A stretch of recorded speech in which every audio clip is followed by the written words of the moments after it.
The electromagnetic energy given off by the sun serves two important functions from the point of view of living things. As heat energy, it heats the surface of the earth and thus maintains the range within which living things can survive. As light energy, it serves as the vehicle for a great miracle, photosynthesis.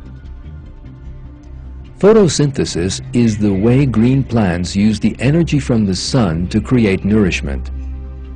Cells known as chloroplasts in their leaves carry out the most complex processes. Chloroplasts work just like a chemical laboratory, with several chain reactions taking place every second.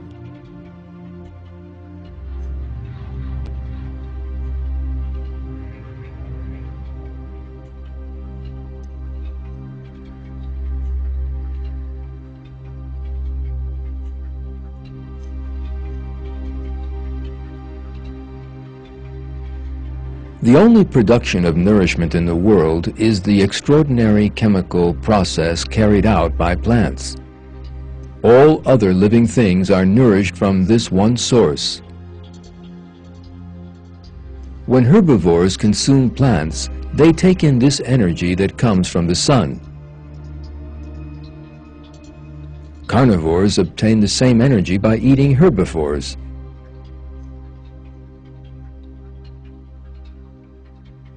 We human beings obtain the same energy by means of both plants and animals. For that reason, every apple, potato, chocolate bar, or piece of steak we eat actually provides us with energy from the sun.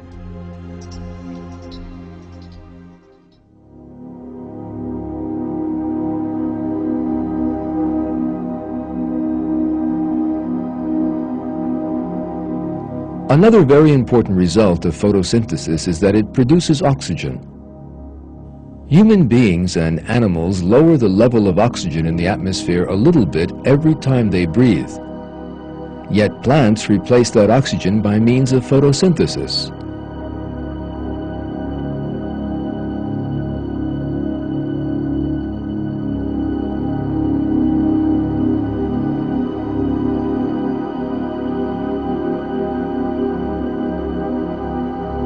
In short, photosynthesis is a very well-designed process.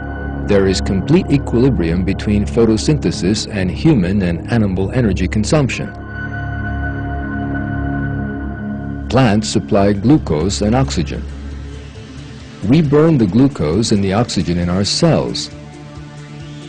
In that way, we are able to obtain and use the solar energy that plants store in glucose.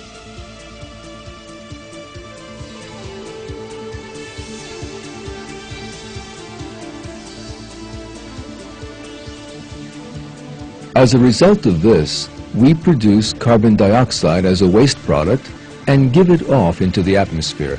Yet this carbon dioxide can be reused by plants for photosynthesis. This perfect cycle constantly continues in just this manner. In order to see the flawless harmony with which this process was created, let us concentrate on just one of the factors within that process: sunlight.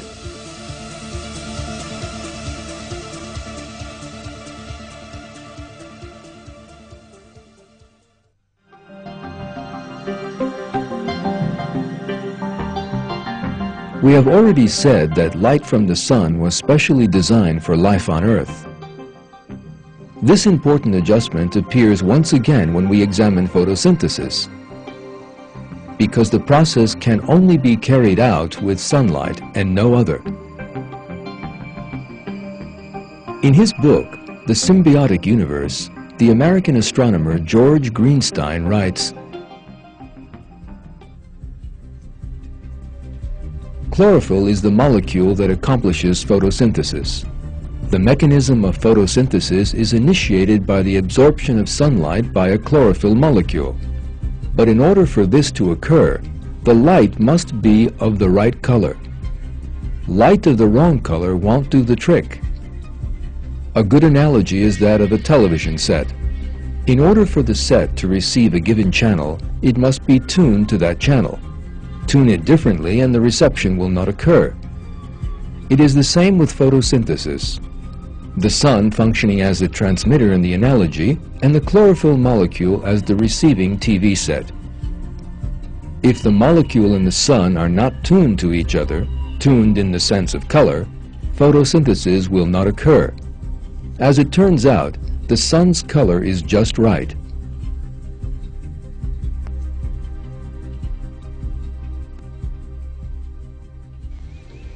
In short, there is a compatibility between sunlight and photosynthesis that cannot possibly be the result of chance. That compatibility shows us that the same infinitely powerful Creator actually created the sun, the earth, and everything in it. That infinitely powerful Creator is the Almighty God.